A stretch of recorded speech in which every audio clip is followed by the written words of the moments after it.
Yeah, everybody that didn't skate this morning skated full yesterday. Then looking at the series, we talk about how every series has its own identity. How quickly into a game one do you get a feel for how a series is going to be?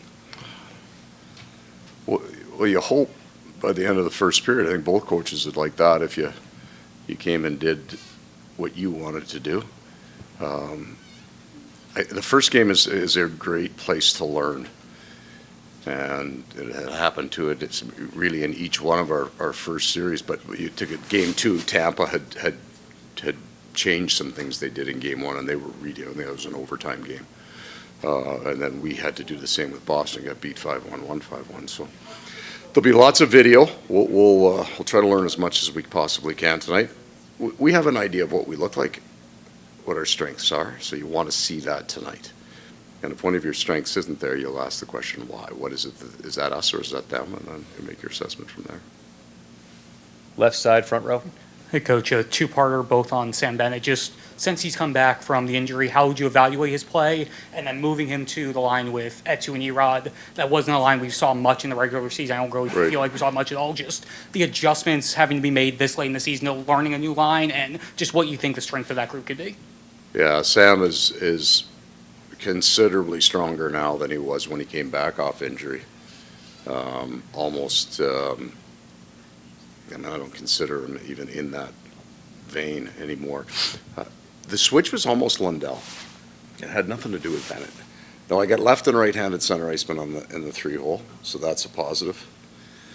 But when he was out, Lundell's line with Verhaeghe and Barkov or Tkachuk was really good and very prolific. The goal that was scored, the one goal, the tying goal for us in Game 6, it happened to be Lundell had changed for Bennett, and it was Lundell with Verhaeghe and Tkachuk. So I'm just going to leave it. Sometimes it's just that, right? There's a little bit of chemistry going. It doesn't have to go long term. It just is. So we put him back in. We won 2 games. So Bennett, put Bennett back in. We won 2 games. So there's no reason to change. Game 5, I didn't love that line. I thought they looked disjointed. Got into Game 6, they were just okay. The other lines were going good. We get a line change, they go out, they score and tie the game, and that's it, just left it. So basically the way it works, I leave it until I don't like it. And then if we don't like it long enough, then you change it. Front right, Peter. I'm curious, you would have coached Jack Roslovic and Head Jack, yeah. Yeah, I'm curious just what you saw from him there as a young player and kind of how you've seen him grow to where he is now. The difference between younger players, like Antruba, right, when they come in so young, but I'll stick with Jack. And he fits in that. He came in on the 4th line, and his skill set is not to play the 4th line. Very, very crafty, very quick, can do a lot of things with his head up. He can control the puck around his body and see everybody. That's why he's so good with the 2 guys he plays with. And then they always want more, and there's a good place for him. We, at the time, we had 2 really good offensive lines, but they were young. So he came in just after Ehlers came in, Kyle Connor came in, Patty Laine came in. I got Wheeler, I think probably Brian Little at center, and Scheif. So there's no room for him to get into that top 6. And if you watch Winnipeg play a lot, Adam Lowry's the 3rd line center. That's a checking line. So he kind of got bridged out. He's a much better player. There just wasn't a place for him. He was probably frustrated. He handled it well. Like never had an issue with him, but he just kind of got drafted almost at the wrong time for Winnipeg. And sometimes that's phenomenal for the next team, and our whole team's built on those kind of guys, right?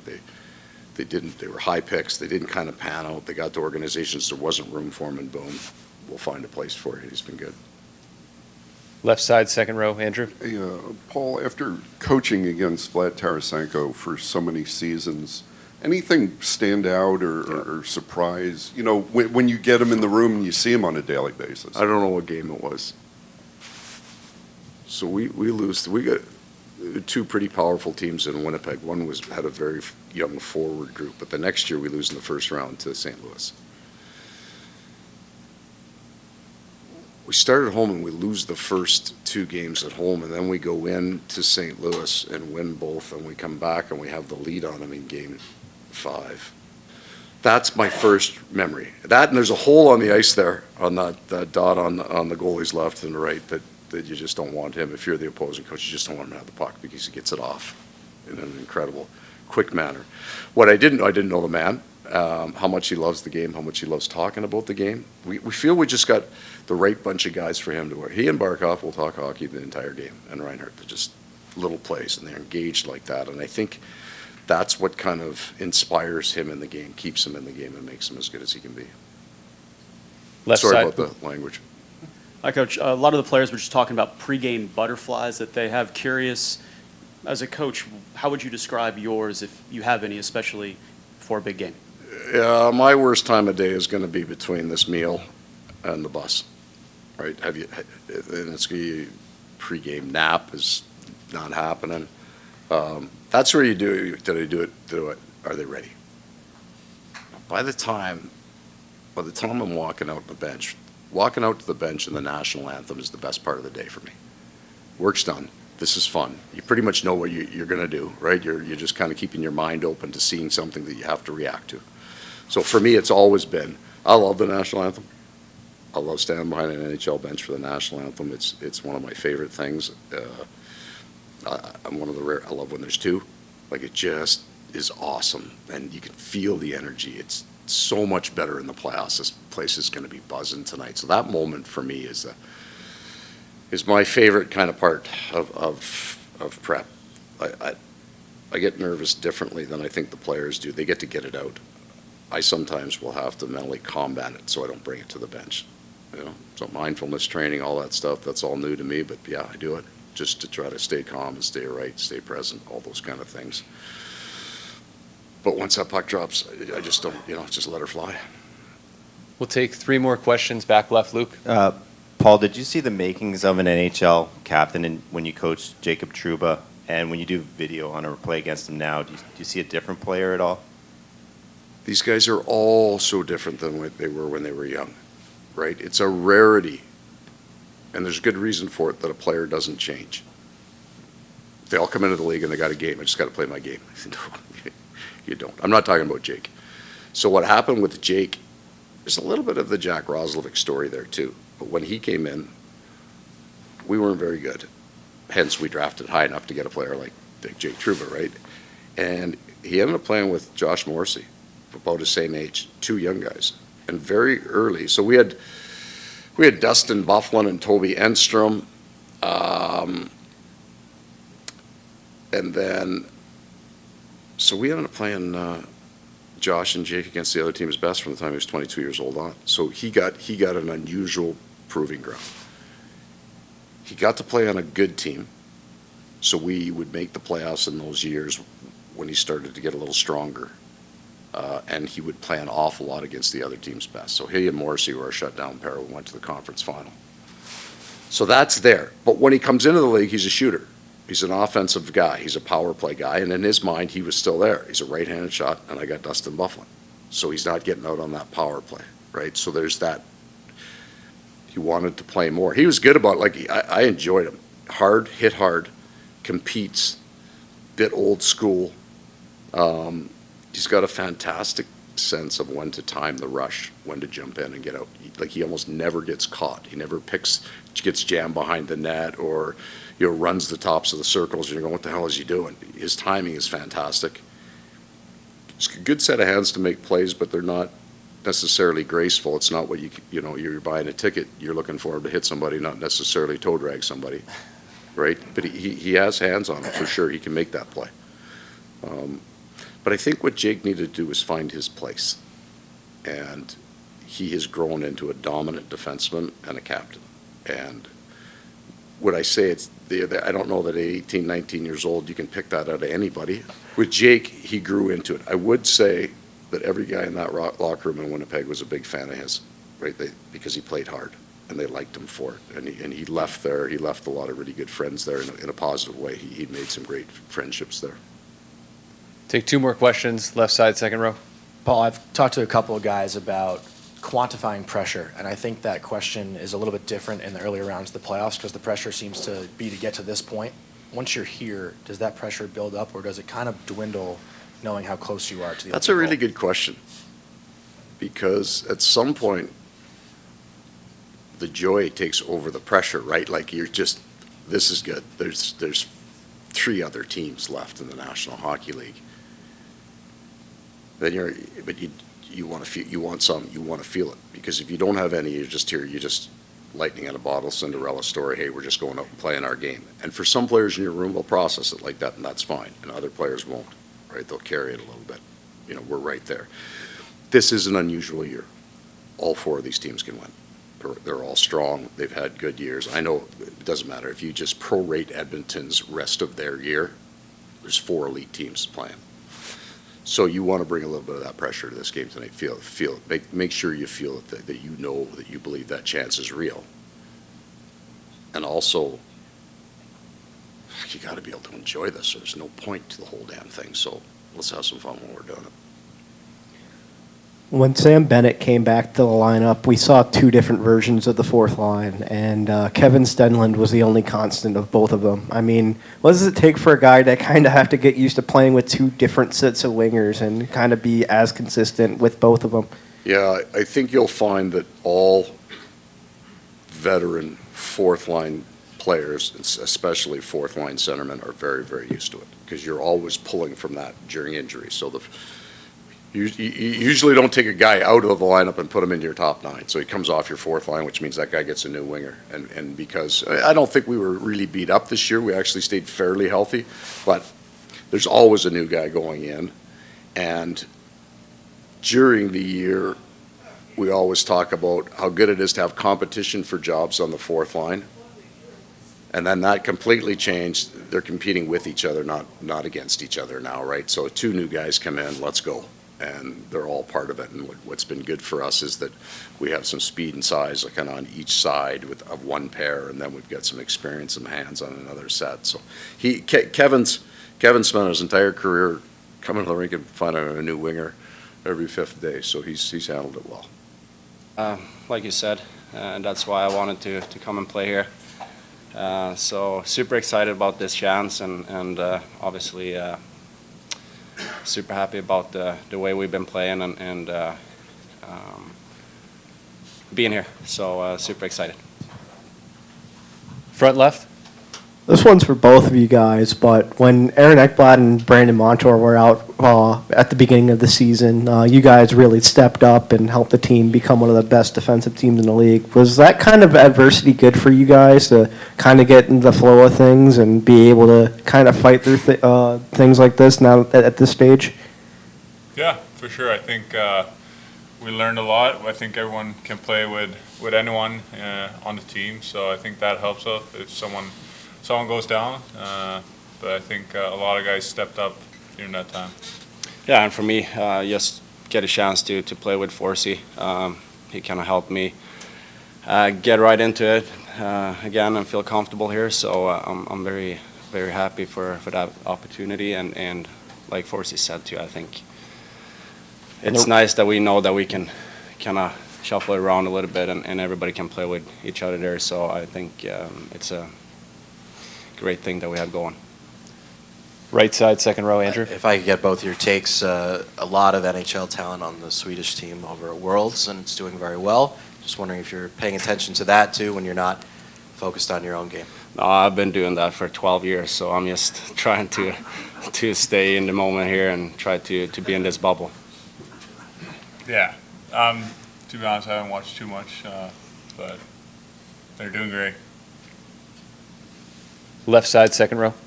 For either of you guys, as you get further along in the playoffs, does the pressure sort of go away knowing how close you are, or would you say it's built up now that the magnitude of every single play is obviously a little bit bigger? I think I don't know. I think we within the group, I think we have that pressure on ourselves. We wanna go the whole way. We're not just happy to be here. We really want to win this. So I think we still have that pressure on us. Take a few more in English on the right side, third row, Sean. Oliver, growing up, were you aware of Madison Square Garden at all, and how do you feel about playing here now on such a big stage?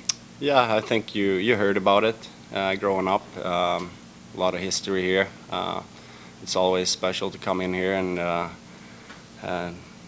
usually pretty loud and like I said, a lot of history. So it's a lot of fun to get a chance to play a really good team in the Stanley Cup playoffs. So just super excited about the opportunity. Left side, third row, Josh. Hi, guys. For both of you, just what's special and different about this team? You guys played a lot of hockey. What do you feel is maybe that separates you guys with this group specifically? That's a question for you. No, I think we got a mixture of a little bit of everything. We got a lot of skill, but we also got that grit and that toughness that you need in the playoffs. So I think we got the perfect mix. Are there any more questions in English? We'll take one more front left. Gus, as a guy that's on the penalty kill, what does Kevin Stenlund bring to the table that's so important? Because he kind of helped stabilize everything on the penalty kill. He brings a lot. He's been great for us, especially in the PK. But he's got great face-offs, blocking shots, and just working hard. He's very smart out there too. So he makes good reads out there, and that's what you need in the PK. You've played some playoff games before? Yeah, it's obviously a great building to play in. It's a great atmosphere, and it's going to be very emotional. And I think it's very important to stay with the plan and control our emotions. And in mentioning that, what are some of the keys against this Rangers team tonight as you guys head into Game 1? I feel like stick with the plan. We have a plan how to play, believe in each other, stick for each other, and I think just play with confidence. You mentioned the emotions. What are the emotions for you, do you feel? I mean, it's a conference finals. It's a big stage. That's why we play hockey, to be here and make it to the finals. So it's obviously very excited. And like I mentioned before, MSG is one of the best buildings in the league, and it's going to be loud. And whoever can control the emotions better will have a better chance to win. You obviously now, hours before the game, once it starts, how long does it take to kind of, okay, we're in the flow of the game, we're playing the game, and those emotions are set aside? I think when the puck drops, like you play your first shift and it's all settles down, but before I think it's pretty normal to experience some, emotions at this stage. When you look back, what do you take from your time with the Rangers? I mean, I don't really look back now. I met a lot of great people here, met some new friends, and I don't really think about it right now. We have a series to play and have a lot of good memories. Vladimir, your first time playing a playoff series against a former team. Is it different for you as you think about it at all? Yeah, I mean, it's pretty funny it's end up like this, playing against them, but like I said, you have to control your emotions, stick with the plan and have a work mindset. I think all the stress goes away since puck drop, and you have to be ready to focus on the game. I would imagine it would be different if it was the Blues as opposed to the Rangers for your history there, right? I spend a little bit more time in St. Louis. I know. What do you remember about playing here, and do you feel comfortable here because of your time here? Yeah, I feel comfortable because of the group of guys we have. It's very easy to be around, and we have really good relationships inside our team. But it was cool to experience playing MSG in front of these fans. Like I said, meet a lot of good people, and that's in the past right now. Just try to be focused on the series. Thanks, everyone. Thank you very much. Good. All right, well, Sam, safe to say we're at a point now where everybody's just excited to drop the puck and get this thing going? Absolutely, yeah. It was anytime you can have a break like that, you try and take advantage of it. But, the quicker you can get back into it, these starts of these series are so important. So we're excited about the challenge. You've obviously played in this building before and seen what the electricity is like, but what do you expect it to be like when you hit the ice for the start of an Eastern Conference final tonight here at Madison Square Garden? I think this time of year, no matter where you are, it's the energy is going to be there. I think you add this environment to it, this location. We're excited about that. What can you say about the matchup and what the keys might be for you guys? And what were the big keys to getting by Boston in the last round? All our focus on this one. Every series is so much different. Every team's so much different. The amount of skill, the amount of firepower that this team's got up front. and then it's got some big solid defensemen and some puck moving defensemen. So they've got a good mix. We got to make it uncomfortable on their goalie as much as we can because he's been playing some solid hockey as of late. On that, how early in a series can you tell what kind of series it's going to be? Yeah, I mean every series is, like I said, is so much different. I think there's that nervous energy going into it. You're kind of excited to see how you're going to match up. Playoffs are so much different than the season, so you never really get an idea. So I think early on you can kind of get that sense. We're excited about that challenge early on, and our folks on one game right now. Speaking of challenge, what can you say about the special teams battle of the series? Both teams have good power plays. Both teams have good PKs. Yeah, I think they've been at the top of the league in both all year or relatively close. So that's discipline's obviously going to be important. I think that timely power play, that timely penalty kill, could be the difference. In the game tonight. So that's going to be a big part of it. Sam, you mentioned just kind of like the mystique of the building. How much does that actually factor in for you guys? I mean, when you're on the ice, maybe not, but the whole environment's there. It certainly adds to it. These are the buildings you want to play in. These are the buildings you got to thrive to be in, and we're excited about that possibility and that challenge ahead. Thanks, Sam. Thank you.